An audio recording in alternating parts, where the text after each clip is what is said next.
Hello student, how are you? I am Sanjay Hadial. Welcome to again our video lecture series. We continue our topic algorithm and flowchart with some practically example.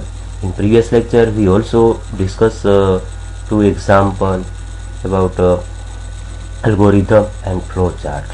In today's lecture we also discuss about how to write algorithm and draw a flow chart for different definition. So let's now we see first definition here. Write an algorithm and draw a flow chart to print first 10 numbers. કે સૌથી પહેલા અહીંયા શું કરવાનું છે, એક definition આપણી સામે આપવામાં આવેલી છે કે જેની અંદર તમારે અલ્ગોરિધમ અને ફ્લો ચાર્ટને છે ડ્રો કરવાનું છે. અલ્ગોરિધમ રાઇટ કરવાનું છે, ડ્રો ફ્લો ચાર્ટને ડ્રો કરવાનું છે અને સાથે સાથે 1 થી 10 નંબરને છે પ્રિન્ટ કરવાનું છે કે પ્રિન્ટ ફર્સ્ટ 10 નંબર્સ. સપોઝ કે તમે જ્યારે પ્રોગ્રામ એપ્લાય કરાવડાવો એટલે કન્ડિશનની અંદર એવી રીતના એપ્લાય કરવાનું છે કે જેવું 10 થાય એટલે એ સ્ટોપ થઈ જાય. તો એના માટેનો સૌથી પહેલાં આપણે એક અલ્ગોરિધમ લખશી અને based on the algorithm we draw our flow chart. So again આપણે જાણીએ છીએ બધા સારી રીતના કે એલ્ગોરિધમને સ્ટાર્ટ કરવા માટે, શરૂ કરવા માટે પહેલું સ્ટેપ જે છે એ સ્ટાર્ટ સ્ટેપનો ઉપયોગ કરવામાં આવે છે. પહેલું સ્ટેપ આપ્યું સ્ટાર્ટ, પહેલું સ્ટેપ આવી જાય ત્યાર પછી અગેન બીજું સ્ટેપ પણ આપણને ખ્યાલ જ છે. શું કરવાનું થશે તો કે કોઈ વેલ્યુ એને ઇનપુટ કરાવવાની થશે. અહીંયા આગળ ઇનપુટ કરતાં પહેલાં એક વેરિયેબલની વેલ્યુને આપણે શું કરાવી દઈશું, ઇનિશિયલાઇઝ કરાવી દઈશું. શા માટે? કારણ કે આપણે જ્યારે આપણું પ્રિન્ટિંગ છે સ્ટાર્ટ કરાવડાવીએ તો અહીંયા આગળ આપણે બીજું સ્ટેપ એવું લખાવડાવ્યું છે કે ઇનિશિયલાઇઝ આઈ વિથ 1. તો અહીંયા આગળ ટૂંકમાં વેલ્યુ ઇનપુટ કરવાની જગ્યાએ આઈની વેલ્યુ આપણે શું કરાવી દીધી, ઇનિશિયલાઇઝ કરાવી દીધી. એ શા માટે? કારણ કે આપણે કન્ડિશનની અંદર ડાયરેક્ટલી એને લેસ ધેન ઇક્વલ ટુ 10થી ચેક કરાવી દેશે. એટલે અહીંયા આગળ જ્યારે આવશે ત્યારે આઈની વેલ્યુ 1થી છે ઇનિશિયલાઇઝ કરાવી દેશે. ત્રીજું સ્ટેપ આવશે એટલે ડાયરેક્ટલી આપણે એને શું કરાવી દેશે, પ્રિન્ટ કરાવી દેશે. પોઈન્ટને મેન્શન કરજો વિદ્યાર્થી મિત્રો. અત્યાર સુધીના આપણે 4 એક્ઝામ્પલ જોયા, એમની અંદર આપણે અહીંયા આગળ એન્ટર અથવા તો ઇનપુટ એની વેલ્યુ એવું કહેવામાં આવતું, પણ અહીંયા આગળ આપણે ઇનપુટ નથી કરતા. આ એક સ્ટેટિક કહી શકાય કે આપણે અગાઉથી એને ફિક્સ કરી દઈએ છીએ કે 1થી સ્ટાર્ટ થાય અને 10 સુધી એ ચાલે એમ, બરોબર છે. એટલા માટે આપણે અહીંયા આઈ વેલ્યુ છે ઇનિશિયલાઇઝ કરાવી છે કે ઇનિશિયલાઇઝ આઈ વિથ 1. આ સ્ટેપ સમજાણું. ત્યાર પછી ત્રીજું સ્ટેપ આવે છે કે પ્રિન્ટ આઈ. આઈ એટલે અહીંયા આગળથી જે વેલ્યુ આપણે 1 આપી છે એટલે અહીંયા આ સ્ટેપ ઉપર જ્યારે કર્સર આવશે એટલે એ 1 પ્રિન્ટ થશે. જે 1 પ્રિન્ટ થશે નેક્સ્ટ સ્ટેટમેન્ટ આવશે. અહીંયા આગળ આપણે એને ઇન્ક્રીમેન્ટ કરાવડાવીએ છીએ કે store value of I plus 1 in I, means કે I is equal to I plus 1. અહીંયા આગળ શું કરવામાં આવે છે, કેલ્ક્યુલેટ કરવામાં આવે છે કે I is equal to I plus 1. તો અહીંયા આગળ આપણે હમણાં જોયું કે આઈની વેલ્યુ 1 આપી છે એટલા માટે અહીંયા આગળ આઈની જગ્યાએ શું આવશે 1 અને પ્લસ 1 એટલે કેટલા થઈ ગયા, 2 થઈ ગયા, બરાબર. લૂપ આખો કોન્સેપ્ટ છે લૂપની અંદર ચાલશે, પણ અત્યારે જે આપણે લૂપિંગ સમજવાનું નથી, આપણે ડાયરેક્ટલી એક થિયરી પોઈન્ટ ઓફ વ્યૂ સમજવાનું છે. અને હવે આપણું સ્ટેપ શું આવશે કે નેક્સ્ટ સ્ટેપ એવું કહેશે કે go to step number 3. Again ત્યાં પછી પહેલાં એને ચેક કરવામાં આવશે કન્ડિશનની અંદર કે check if I less than equal to 10. જો અહીંયા આગળ કન્ડિશન ખાસ એપ્લાય કરવામાં આવેલી છે કે આઈની વેલ્યુ લેસ ધેન ના કરતાં ઓછી અથવા તો 10 જેવડી થાય ત્યાં સુધી એ આ કન્ટિન્યુ રહેશે. ધેન શું કહે છે, ગો ટુ સ્ટેપ 3. આનો મિનિંગ એવો થયો કે અહીંયા આગળ આઈની વેલ્યુ અત્યારે આપણે જોયું કે 2 થાય છે એટલે કન્ડિશન ફૂલફિલ થાય છે કે આઈ અહીંયા 2 છે, અહીંયા less than equal to 10, yes. તો ગો ટુ સ્ટેપ નંબર 3 એટલે વળી આઈની વેલ્યુ કેટલી પ્રિન્ટ થશે, 2 પ્રિન્ટ થશે. અગેન આ સ્ટેપ ઉપર આવશે, ત્યાં આગળ એનું ઇન્ક્રીમેન્ટ કરવામાં આવશે. હવે આઈની વેલ્યુ 2 છે, 2 પ્લસ 1 એટલે કેટલા થઈ ગયા, 3 થઈ ગયા. અહીંયા આગળ વળી કન્ડિશનમાં ચેક કરવામાં આવશે કે I less than equal to 10, yes. 3 જે છે એ 10થી નાના છે એટલા માટે વળી શું કહેશે, ગો ટુ સ્ટેપ નંબર 3 અને અગેન પ્રિન્ટ ઇટ વેલ્યુ 3. વળી અહીંયા આગળ સ્ટેપ ઉપર આવશે, આઈની વેલ્યુ 3 થઈ પ્લસ 1 થયા એટલે ટોટલ આઈમાં કેટલા આવ્યા, 4 વેલ્યુ આવી. અહીંયા આગળ વળી ચેક કરવામાં આવશે, બરોબર છે કે I less than equal to 10, yes. Go to step 3. તો આવી રીતના ટૂંકમાં છે ક્યાં સુધી ચાલશે, 10 સુધી ચાલશે. પણ જેવું 11મું આવશે એટલે 10 સપોઝ અહીંયા પ્રિન્ટ થઈ જાય છે, પછી અહીંયા આગળ આવશે 11 10 પ્લસ 1, કારણ કે આઈની વેલ્યુ છેલ્લી સ્ટેપમાં જ્યારે આવે ત્યારે 10 થાય છે, પછી કેટલા 10 પ્લસ 1 એટલે 11. તો અહીંયા આગળ જે કન્ડિશન ચેક થશે ને ત્યારે કન્ડિશન ફોલ્સ થશે. શું થશે જુઓ, 11 લેસ ધેન ઇક્વલ ટુ 10 બરોબર થાય છે? નથી થતું, કારણ કે 11 છે એ 10 કરતાં મોટા છે અથવા તો એના જેવડા નથી એમ. તો એટલા માટે ગો ટુ સ્ટેપ નંબર 3 ઉપર જશે નહીં અને ડાયરેક્ટલી શું થઈ જશે, એ સ્ટેપને સ્ટોપ કરાવી દેશે. સિમ્પલ આઈડિયા એવા બહુ ઇઝી અને સિમ્પલ છે, પણ ઇમ્પોર્ટન્ટ છે. એક્ઝામમાં ઘણી વખત સિમ્પલ આવો ક્વેશ્ચન આપણી સામે પૂછી શકાય. તો આવી રીતના આપણે 1 થી 10 નંબર પ્રિન્ટ કરવા માટે અલ્ગોરિધમ લખી શકીએ છીએ. પોઈન્ટને મેન્શન કરો જે ફટાફટ સમજાવી દઉં છું. પહેલું સ્ટેપ આપણે સ્ટાર્ટઅપ આવીએ છીએ. બીજું સ્ટેપ અહીંયા આગળ ઇનિશિયલાઇઝ આઈ વિથ 1 અપ આવ્યું છે. જો અત્યાર સુધી અલ્ગોરિધમમાં આપણે આપતા હતા કે ઇનપુટ વેલ્યુ એ એન્ડ બી કે સમથિંગ, પણ અહીંયા આગળ એવું નથી કરે. અહીંયા આપણે અગાઉથી એક સ્ટેટિકલી એને ફિક્સ્ડ કરાવી દીધું કે આઈની વેલ્યુ જે છે એ 1 થી પ્રિન્ટ થઈ ગયેલું. ત્રીજું સ્ટેપ આપણું આવી ગયું કે print I is equal to 1. તો આઈની અંદર આપણે 1 વેલ્યુ ઇનિશિયલાઇઝ કરી એટલે 1 પ્રિન્ટ થઈ ગયા. નેક્સ્ટ સ્ટેપ ઉપર આવે છે કર્સર, એટલે store value of I is equal to I plus 1. તો અહીંયા આગળ આઈની વેલ્યુ હમણાં જ આપણે જોયું કે 1 છે, એટલે 1 પ્લસ 1 એટલે કેટલા થઈ ગયા 2. એટલે ફરી પાછું છે નેક્સ્ટ સ્ટેપ ઉપર આવશે, કન્ડિશન ચેક કરશે કે I less than equal to 10, yes, તો ગો ટુ સ્ટેપ નંબર 3. તો આવી રીતના ત્યાં સુધી ચાલશે, 10 સુધી આપણી લૂપ ચાલશે અને ફાઇનલી છેલ્લું સ્ટોપ આવશે ત્યારે સ્ટોપ થઈ જશે. બરાબર છે? 10 કરતાં એની વેલ્યુ મોટી થઈ જશે, આઈની વેલ્યુ મોટી થઈ જશે એટલે એ સ્ટોપ થઈ જશે. Clear again? So now we draw our flow chart based on this particular algorithm. તો algorithm ઉપર હવે આપણે શું કરવાનું છે તો કે એક ફ્લો ચાર્ટને ડિઝાઇન કરવાનો છે. જોઈએ ત્યાં આગળથી ફ્લો ચાર્ટ. તો ફ્લો ચાર્ટમાં આપણે પહેલું સ્ટેપ છે એ ખ્યાલ જ છે કે સ્ટાર્ટ માટે. અહીંયા આગળ બીજું કંઈ જ નથી, કારણ કે જો આપણો અલ્ગોરિધમ એક વખત બની જાય એટલે આપણે આરામથી છે એ ફ્લો ચાર્ટને ડિઝાઇન કરી શકીએ છીએ. તો પહેલું સ્ટેપ છે આપણે OL સિમ્બોલનો ઉપયોગ કરી અને સ્ટાર્ટ કરાવડાવીએ છીએ.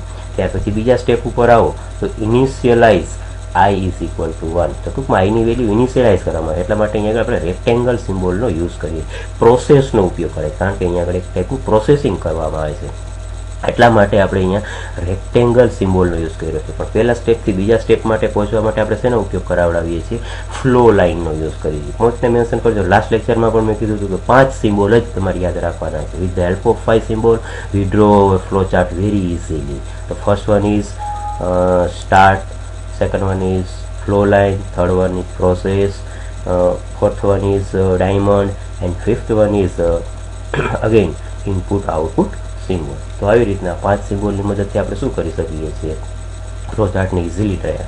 સો અગેન ત્યાં આગળથી પ્રોસેસ થાય છે એટલા માટે આપણે રેક્ટેંગલ લીધું. અગેન ફ્લોને આગળ વધારવા માટે ત્યાં આગળથી ફ્લો લાઇનનો ઉપયોગ કરાવડાવીએ છીએ. ત્રીજું સ્ટેપ શું કહીએ છીએ કે print I, print value of I. તો આઈની વેલ્યુ પ્રિન્ટ કરવી છે એટલા માટે આપણે ઇનપુટ આઉટપુટ માટેનો સિમ્બોલનો યુઝ કરીએ, જેને આપણે પેરેલોગ્રામ તરીકે પણ કન્સિડર કરી શકીએ છીએ. ખાસ મિત્રો આ સિમ્બોલને યાદ રખાવજો, સિમ્બોલ ડ્રો કરવામાં ક્યાંય મિસ્ટેક કરશો નહીં. એટલા માટે પ્રિન્ટ આઈ. નેક્સ્ટ સ્ટેપ આવે છે store value of I is equal to 1. હવે નેક્સ્ટ સ્ટેપ શું કરવામાં આવે છે કે ત્યાં આગળથી એક સ્ટેપ ઇન્ક્રીમેન્ટ કરવામાં આવે છે. ચાલો આઈની વેલ્યુ 1 તો પ્રિન્ટ થઈ ગઈ, હવે ઇન્ક્રીમેન્ટ કરવા માટે અહીંયા આગળથી આપણે શું કરાવડાવ્યું, અગેન સિમ્બોલ છે એ પ્રોસેસિંગ સિમ્બોલનો ઉપયોગ કરવામાં આવે છે, કારણ કે આ સ્ટેપ ઉપર શું કરવામાં આવે છે, પ્રોસેસ કરવામાં આવે છે. એટલે આઈ is equal to I plus 1. તો અહીંયા આગળથી આઈની અંદરથી 1 વેલ્યુ આવે છે એટલે 1 પ્લસ 1 ઇઝ ઇક્વલ ટુ આઈની અંદર ફાઇનલ વેલ્યુ કેટલી સ્ટોર થઈ, 2 થઈ. બરોબર છે? એટલે વળી નેક્સ્ટ સ્ટેપ છે એ ફ્લો માટે આવે છે. ત્યાં આગળથી નેક્સ્ટ સ્ટેપ એવું કહે છે કે check I less than equal to 10, then go to step number 3. તો આપણે 4 એક્ઝામ્પલ આની પહેલાં જોયા ત્યારે આપણે ડાયમંડ સિમ્બોલનો ઉપયોગ કર્યો નહોતો. હવે અહીંયા આગળથી આપણે ડાયમંડ સિમ્બોલનો ઉપયોગ કરાવડાવેલો છે. એનો મિનિંગ એ છે કે અહીંયા આગળથી રિઝલ્ટની પોસિબિલિટી ક્યારેક છે એ એક અથવા કરતાં વધારે જનરેટ થઈ શકે છે, કારણ કે અહીંયા આગળ આપણે જોઈએ છીએ કે આઈ છે less than equal to 10, then again step અહીંયા આગળ આવે. જો એ ના હોય તો અહીંયા આગળ આવે, તો અહીંયા આગળ રિઝલ્ટની પોસિબિલિટી 2 આવે છે.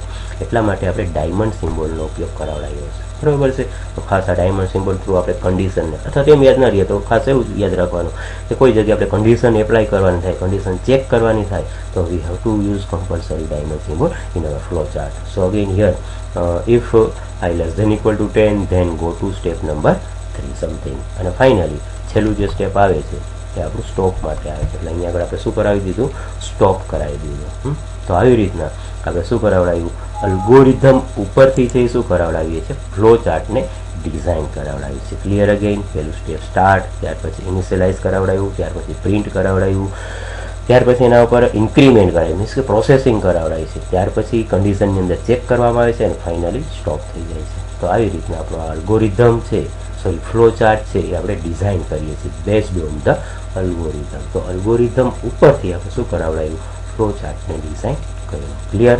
વેરી મોસ્ટ ઇમ્પોર્ટન્ટ છે, એક્ઝામની અંદર આવી શકે. બરાબર છે. આવી જ રીતના એક બીજી ડેફિનેશન આપણે અહીંયા આગળથી જોઈએ. Write an algorithm and draw a flow chart to print the sum of first 10 number. જો પેલી ડેફિનેશન જેવી જ છે, ત્યાં આગળ શું હતું, 1 થી 10 નંબર પ્રિન્ટ કરાવડાવ્યા. હવે શું કરવાનું છે કે જે 1 થી 10 નંબર એન્ટર તો થાય છે, પણ એનું એડિશન કરાવવાનું છે. 1 + 2 + 3 + 4 + 5 + 6 અપ ટુ 10 સુધી આ પ્રોસીડ છે એ શું થવી જોઈએ, કન્ટિન્યુ થવી જોઈએ. તો સૌથી પહેલાં આપણે શું કરાવડાવશું, first we write our algorithm and then we draw our flow chart. So again algorithm પહેલું સ્ટેપ આપણે અગેન ક્લિયર જ છે, સ્ટાર્ટ. સેકન્ડ સ્ટેપ અહીંયા આગળ ખાસ પોઈન્ટને મેન્શન કરાવડાવજો કે initialize i with 1 and sum with 0. અહીંયા આગળ બે વેરિયેબલ, એક આઈ નામનો વેરિયેબલ અને એક બીજો સમ નામનો, અને આપણે એક વેરિયેબલ તરીકે કન્સિડર કરી શકીએ છીએ. અત્યારે વિચારશો નહીં કે વેરિયેબલ એટલે શું, એ લેટરથી આપણે જોશે, બરાબર. પણ આ આઈ અને જે સમ છે શું છે, વેરિયેબલ છે. આઈની વેલ્યુ મેં કેટલી ઇનિશિયલાઇઝ કરાવડાવી, 1. આઈ ઇનિશિયલાઇઝ કરવું એટલે સ્ટાર્ટિંગ કરવું, ટૂંકમાં બરાબર, શરૂ કરવું. તો આઈ છે ક્યાંથી શરૂ થશે, 1 થી. સમ છે એ ક્યાંથી શરૂ થશે, 0 થી. તો આવી રીતના ટૂંકમાં આપણે બે વેરિયેબલની વેલ્યુ છે ઇનિશિયલાઇઝ કરાવી છે. અગેન આગળ પોઈન્ટને મેન્શન કરાવડાવજો કે ઇનપુટ વેરિયેબલ વેલ્યુ સમથિંગ જેવું સ્ટેટમેન્ટનો યુઝ નથી કરાવતા. આપણે એક સ્ટેટિક જ આ કોન્સેપ્ટને છે એપ્લાય કરી દઈએ, કન્ડિશન અંદર અપાઈ દઈએ છીએ કે ભાઈ 10 સુધી જ આ લૂપ ચાલે, બરાબર છે. એટલા માટે i = 1 એન્ડ sum = 0. Then store value of sum i + 1 in sum. બરાબર. તો અહીંયા આગળ ટૂંકમાં શું કરવામાં આવે છે કે સમની અંદર જે આપણે સમ નામનો વેરિયેબલ લીધો છે એની અંદર શું કરવામાં આવે છે, સમ = બ્રેકેટમાં મેં લખેલું જ છે કે સમ = સમ પ્લસ i. તો સમની વેલ્યુ આપણે અહીંયા આગળ ઇનિશિયલાઇઝ કરી છે, કેટલી કરાવેલી છે, 0, પ્લસ આઈની વેલ્યુ અત્યારે પહેલા સ્ટેપ ઉપર આવશે ત્યારે 1 છે, એટલા માટે 0 + 1 એટલે કેટલી વેલ્યુ બની, 1. તો એ ની અંદર સ્ટોર થઈ સમની અંદર, બરોબર છે. વળી પાછું અહીંયા આગળથી એને ઇન્ક્રીમેન્ટ કરવામાં આવશે, જે હમણાં આપણે આગળના સ્ટેપમાં જોઈ જ રીતના store value of i + 1 in i = i + 1. અહીંયા આગળ થોડી મિસ્ટેક છે, i + 1 આવશે વિદ્યાર્થી મિત્રો, ખાસ કે i = i + 1, અહીંયા ઇક્વલ ટુ નહીં આવે, ખાસ પોઈન્ટને મેન્શન કરાવશો. તો અહીંયા આગળ શું થશે કે i ની અંદર છે એ 1 આવે છે, અને સોરી જ્યારે ફર્સ્ટ ટાઈમ એને ઇનિશિયલાઇઝ કરાવીએ છીએ ત્યારે 1 છે, પછી +1 એટલે કેટલા થયા, 2. હવે આઈની વેલ્યુ કેટલી થઈ ગઈ, 2 થઈ ગઈ. એટલે વળી નેક્સ્ટ સ્ટેપમાં એ કન્ડિશનમાં ચેક કરવામાં આવશે કે if i ≤ 10 then go to step number 3. તો અહીંયા આગળથી બરોબર છે કે આઈની વેલ્યુ 2 થાય છે, એટલે 2 છે એ 10 કરતાં નાના છે, એટલે વળી પાછું છે સ્ટેપ નંબર 3 ઉપર આવશે, અને 3 ઉપર આવશે એટલે વળી પાછું ત્યાં આગળ શું કરવામાં આવશે, એનું એડિશન કરવામાં આવશે કે સમ = સમ પ્લસ 1. સમની અંદર ઓલરેડી એક વેલ્યુ સ્ટોર હતી, એટલે 1 + 1 એટલે કેટલું થઈ ગયું, 2 થઈ ગયું, બરાબર. એ જ રીતના વળી પાછું કર્સર ત્યાં આગળ, હવે સમની અંદર કેટલી વેલ્યુ સ્ટોર થઈ, 2. વળી નેક્સ્ટ સ્ટેપ ઉપર આવે છે કે store value of i = i + 1. મિત્રો ખાસ અહીંયા આગળ યાદ રાખજો, થોડીક નાની મિસ્ટેક થઈ ગઈ છે, અહીંયા ઇક્વલ ટુ સાઇન ના આવે પણ પ્લસ સાઇન આવે, બરાબર છે. તો i = i + 1 એટલે i ની અંદર કેટલી વેલ્યુ હતી, 2. 2 + 1 એટલે કેટલા થયા, 3 થયા. પણ અહીંયા આગળથી કન્ડિશન ચેક કરશે, ફૂલફિલ થાય છે, યસ. તો કર્સર પાછું ક્યાં આગળ આવશે, ગો ટુ સ્ટેપ નંબર 3. હવે સમની અંદર ઓલરેડી 2 હતા, 2 ને 1 આવે છે એટલે કેટલા થાય છે, 3. તો આવી રીતના ટૂંકમાં કન્ટિન્યુઅસ, સોરી 2 ને 3 વેલ્યુ આવે છે, 3 ને 2 કેટલા થઈ ગયા, 5 થઈ ગયા. તો આવી રીતના આખી આપણી જે પ્રોસેસ છે એ પ્રોસેસ કન્ટિન્યુ રહેશે, અને ફાઇનલી જે છેલ્લું સ્ટેપ આવશે એ આપણે એને અહીંયા આગળ પ્રિન્ટ કરાવી દઈએ છીએ. જ્યારે આ કન્ડિશન ફૂલફિલ નહીં થાય, મીન્સ કે જ્યારે આઈની વેલ્યુ 11 થશે, એટલા માટે ગો ટુ સ્ટેપ નંબર 3 ઉપર નહીં જાય અને ડાયરેક્ટલી અહીંયા આગળ આવશે, અને આઈની અંદર સમની અંદર જેટલી વેલ્યુ સ્ટોર થયેલી હશે એ પ્રિન્ટ કરવામાં આવે છે, અને ફાઇનલી છેલ્લું સ્ટેપ છે શું થાય છે, સ્ટોપ થાય છે. સમજાણું અગેન ખાસ પોઈન્ટને મેન્શન કરજો, બહુ ઇમ્પોર્ટન્સ છે. પ્રીવિયસ હમણાં આપણે એલ્ગોરિધમ જોયો એના જેવો જ છે, માત્ર થોડુંક જ ડિફરન્સ એટલો જ છે. અહીંયા આગળ એક તો પહેલાં આઈ અને સમની વેલ્યુ ઇનિશિયલાઇઝ કરાવી છે, ત્યાર પછી એના પછી સમની અંદર એને સ્ટોર કરવામાં આવે છે કે સમ = સમ પ્લસ i. તો સમની વેલ્યુ કેટલી છે 0 પ્લસ 1 એટલે સમમાં ખરેખર કેટલી વેલ્યુ આવી 1 આવી. હવે અહીંયા આગળ આવે છે, અહીંયા આગળ કહે છે કે store value of i is equal to i plus 1.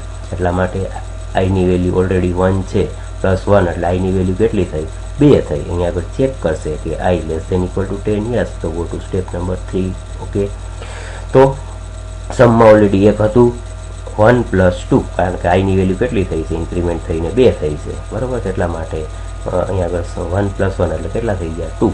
તો સમની અંદર છે કેટલી વેલ્યુ આવી ગઈ 2 થઈ ગઈ. વળી પાછું ત્યાં આગળ આવશે સ્ટેપ, અહીંયા આગળ ચેક કરવામાં આવશે i is equal to i plus 1. આઈની અંદર કેટલી હતી 2 અને 1 કેટલા થયા 3, બરાબર છે. તો વળી 3 લેસ ધેન 10, યસ, તો અહીંયા આગળ આવશે 2 પ્લસ 3, બરાબર. સમમાં ઓલરેડી 2 સ્ટોર હતા અને આઈની વેલ્યુ 3 થઈ એટલે 3 પ્લસ 2. તો આવી રીતના આખી લૂપ ચાલશે ત્યાં સુધી કે આઈની વેલ્યુ 10 નહીં થાય ત્યાં સુધી. જેવી 11 થશે એટલે કન્ડિશન ફૂલફિલ નથી થતી, કારણ કે લેસ ધેન ઇક્વલ ટુ 10 થઈ જાય, એટલા માટે સ્ટોપ થશે. અને સમની અંદર જે વેલ્યુ સ્ટોર થઈ ગઈ છે અહીંયા આગળ પ્રિન્ટ કરવામાં આવશે. ફાઇનલી છેલ્લું સ્ટેપ શું થઈ જાય છે, સ્ટોપ થઈ જાય છે. હવે નાવ we draw the flow chart based on this particular algorithm. It's very easy, very simple. તો અહીંયા આગળ આપણે ફ્લો ચાર્ટને જોઈએ તો પહેલું સ્ટેપ છે સ્ટાર્ટ માટે, ફ્લોને આગળ વધારવા માટે. બીજા સ્ટેપ ઉપર આવી, બીજો સ્ટેપ શું કહે છે, initialize i with 1 and sum is equal to 0. એટલા માટે અહીંયા આગળ આપણે શું કરાવીએ, પ્રોસેસિંગ સિમ્બોલનો યુઝ કરાવડાવીએ છીએ. sum is equal to 0 અને i is equal to 1. Third step શું કહે છે, તો થર્ડ સ્ટેપની અંદર એવું આવશે કે store value of sum is equal to sum plus i, બરોબર છે. તો અગેન ત્યાં આગળ પ્રોસેસ જ કરવામાં આવે છે, એટલા માટે આપણે પ્રોસેસિંગ સિમ્બોલનો યુઝ કરીશું. પોઈન્ટને મેન્શન કરજો કે આપણે કઈ જગ્યાએ પ્રોસેસ સિમ્બોલનો ઉપયોગ કરવો, કઈ જગ્યાએ ઇનપુટ આઉટપુટ સિમ્બોલનો ઉપયોગ કરવો, કઈ જગ્યાએ ઓએલનો ઉપયોગ કરવો, એ પોઈન્ટને મેન્શન કરાવજો ખાસ. તો અગેન સ્ટેપ નંબર 3માં આપણે પ્રોસેસ સિમ્બોલનો ઉપયોગ કરાવડાવીએ છીએ. Sum is equal to sum plus i અને i is equal to i plus 1. જો અહીંયા બંને સ્ટેપને સાથે આપણે લઈ લીધેલા છે. અહીંયા ફોર્થ સ્ટેપ છે એ પણ store value of i is equal to i plus 1. એટલા માટે અહીંયા આગળ મેં શું કરાવી દીધું છે કે i is equal to i plus 1 અને sum is equal to sum plus i. તો અહીંયા આગળ ત્રીજું સ્ટેપ શું કહે છે કે sum is equal to sum plus i. અને ચોથું સ્ટેપ શું કહે છે, i is equal to i plus 1, બરાબર છે. એ બંને સ્ટેપને આપણે જો અલગ અલગથી લખવા હોય તોય લખી શકીએ છીએ અને એક જ સિમ્બોલની અંદર લખવા હોય તોય લખી શકો છો. ક્લિયર થયું? જેમ sum is equal to sum plus i કર્યું, તમને એમ થાય મારે જે નેક્સ્ટ સ્ટેપ છે આગળ વધારવું છે, વધારે ઇન્સર્ટ કરવું છે, તો તમે આવી રીતના પ્રોસેસ સિમ્બોલનો યુઝ કરી અને i is equal to i plus 1 છે એ અલગથી પણ લખી શકો છો. પણ બેટર છે કે આવી રીતના બંને સાથે લખી દો તો ચાલે. ઓકે, નેક્સ્ટ સ્ટેપ ઉપર આવશો તો ત્યાં આગળ કન્ડિશન ચેક કરવામાં આવે છે કે check if i less than equal to 10 can go something. તો અહીંયા આગળ કન્ડિશન છે એપ્લાય થાય છે. કન્ડિશન એપ્લાય થાય છે એટલે આપણે શેનો ઉપયોગ કરાવડાવ્યો, ડિસિઝનનો ઉપયોગ કરાવડાવ્યો. With the help of some decision symbol ત્યાં આગળથી બે પોસિબિલિટી કાં છે એ સમથિંગ હશે અથવા તો એ આ સાઈડ આવશે.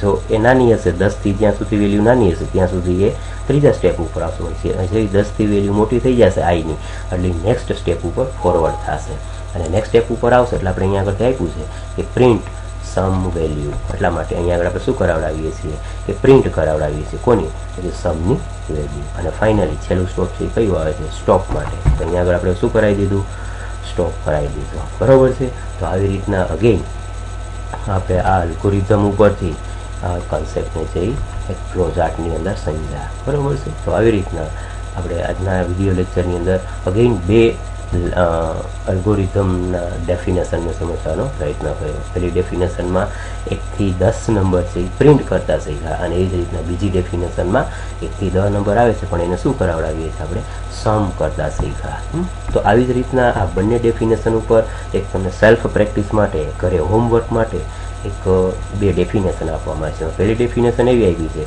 કે write and draw, write an algorithm and draw a flow chart to print the odd number from the first 10 numbers. So પોઈન્ટને મેન્શન કરજો. હમણાં આપણે પહેલી 1 થી 10 નંબર પ્રિન્ટ કરતા શીખ્યા ને કોપી પેસ્ટ એનું જ છે, પણ અહીંયા આગળ શું કરવામાં આવે છે, આઈની વેલ્યુ 1 થી ઇનિશિયલાઇઝ કરવામાં આવે છે અને જ્યારે પ્રોસેસિંગ કરવામાં આવે છે ને, જ્યારે ચોથા સ્ટેપ ઉપર આપણે ત્રીજા સ્ટેપ ઉપર પ્રોસેસ કરાવતા હતા, સોરી ચોથા સ્ટેપ ઉપર કે i is equal to i plus 2. તો અહીંયા આગળ આપણે શું કરાવીએ છીએ કે ત્યાં આગળ આપણે પહેલી જ ડેફિનેશન યાદ કરાવડાવજો. 1 થી 10 નંબર પ્રિન્ટ કરતા શીખ્યા ને ત્યાં આગળ, તો ત્યાં આપણે શું લખેલું હતું કે i is equal to i plus 1 કરાવેલું હતું, પણ અહીંયા આગળ આપણે શું કરવાનું છે, ઓડ નંબર પ્રિન્ટ કરવાના છે. એટલા માટે શું કરાવી દીધું છે, મેં 2 લીધા છે, કારણ કે તમે આઈની વેલ્યુ 1 થી ઇનિશિયલાઇઝ કરાવડાવો છો. એટલે 1 + 2 એટલે કેટલા થઈ ગયા, 3 થઈ ગયા. હવે આઈની વેલ્યુ ખરેખર 3 થઈ ગઈ, બરાબર છે. તો વળી લૂપ ચાલશે અને અહીંયા 3 + 2 એટલે કેટલા થશે, 5. વળી આઈની વેલ્યુ ઇન્ક્રીમેન્ટ થશે એટલે 5 + 2 એટલે 7 થયા. તો આવી રીતના આપણે ટૂંકમાં 1 થી 10 નંબર છે એમાંથી જે ઓડ નંબર આવે છે ને એ ઓડ નંબરને પ્રિન્ટ કરવાના છે. આપણી જે પહેલી ડેફિનેશન છે ને મિત્રો, હજી ખાસ આગળ જોઈ લ્યો. આપણી આ પહેલો અલ્ગોરિધમ અહીંયા આગળથી ખાસ અહીંયા આગળ આપણે શું કરાયું છે કે i = i + 1. બસ આ જ રીતના આખું કોપી પેસ્ટ છે. અહીંયા આગળ માત્ર શું તમારે કરવાનું છે કે i = i + 2. અહીંયા આગળ અગેન સેમ જ કન્ડિશન રહેશે કે i <= 10, then go to step number 3 something. તો માત્ર ડિફરન્સ ક્યાં આવશે, ત્યાં આગળ, બરાબર. તો આ હિન્ટ એક મેં તમને અપાઈ દીધી છે અને આ બેઝ ઉપરથી તમારે તે આ સેલ્ફ પ્રેક્ટિસ કરવાની છે. એ જ રીતના એક બીજી ડેફિનેશન આપી છે. જો અહીંયા આગળ આ 2 મેં હિન્ટ આપી છે. એટલે બીજી ડેફિનેશન છે કે જ્યાં ઇવન નંબરને પ્રિન્ટ કરવા છે, right. and write an algorithm and draw a flow chart to print the even number from the first 10 number. 1 થી 10 નંબરમાં જેટલા even નંબર આવે છે ને એને માત્ર હું કરવાનું છે, પ્રિન્ટ કરવાનું છે. બેયને લોજિક ધ્યાન કરો કે અહીંયા i મેં 1 ઇનિશિયલાઇઝ કરે છે, અહીંયા આગળ શું કરાવડાવું છું કે i 1 ઇનિશિયલાઇઝ કરાવડાવું છું. અને સ્ટોર તો આપણે એ જ કરાવડાવીએ છીએ કે i = i + 1. First time loop આવશે એટલે આઈની વેલ્યુ 2 પ્રિન્ટ થશે. નેક્સ્ટ ટાઈમ લૂપ ચાલશે એટલે 2 + 2 એટલે 4 થશે. વળી નેક્સ્ટ ટાઈમ લૂપ ચાલશે એટલે 4 + 2 એટલે 6 થશે. વળી નેક્સ્ટ ટાઈમ આવશે 6 + 2 એટલે 8. તો આવી રીતના ટૂંકમાં આપણી આખું જે કોન્સેપ્ટ જે છે કે આઈની વેલ્યુ <10 ના થાય અથવા તેનાથી મોટી નહીં થાય ત્યાં સુધી આ લૂપ ચાલશે. તો આ બંને ડેફિનેશન હું તમને એક હોમવર્કની અંદર સેલ્ફ પ્રેક્ટિસ માટે જે ખાસ અપાવું છું. અને બહુ ઇઝી છે, કારણ કે આપણે જેમણે પહેલી જ મેં ડેફિનેશન કીધું ત્યાં જ એક જ સ્ટેપમાં થોડું માઇનર ચેન્જ કરી અને તમે આ અલ્ગોરિધમના સ્ટેપ લખી અને ફ્લો ચાર્ટને ડિઝાઇન કરી શકો છો. વિદ્યાર્થી મિત્રો, આજે હું તમને આની પહેલાંના લેક્ચરમાં પણ 2 ડેફિનેશન મેં સેલ્ફ પ્રેક્ટિસમાં આપેલી, આજે પણ 2 ડેફિનેશન સેલ્ફ પ્રેક્ટિસમાં આપું છે. તમારે તમારી બુકની અંદર કમ્પલસરી લખવાની છે. You have to write this algorithm and draw flow chart in your book. When you come out college, at that time you have to submit or see. તો તમારે તે ટાઈમ ત્યાં બતાવવાની થશે. Ready? So I hope you got this concept very well. If you have any kinds of question query, you can contact me. Thank you for watching this video.